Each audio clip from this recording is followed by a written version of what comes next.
జగబెట్టాలో వరుసలైన తెలవని వరుస మరాలో ఊరు మురిసిపోవాలో నీడనిచ్చిన చెట్టు పల్లె నీరు వయాలో నిరతము గురుతురాలో కోదండరామయ్యే కొండ దిగెనురా హరి హరి నారాయణ ఈ కోలాలమంతా చూస్తున్నడురా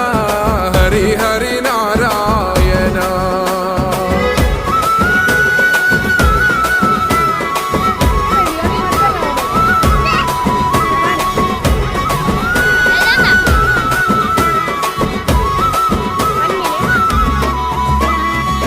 లంగవోని గడితే నగర తల్లి ఎంత బాగుంది రంగు రంగు ముగ్గులేసి సిగ్గు నేర్చుకున్నది స్వచ్ఛమైన చల్లగాలి కొత్త జీవమిచ్చి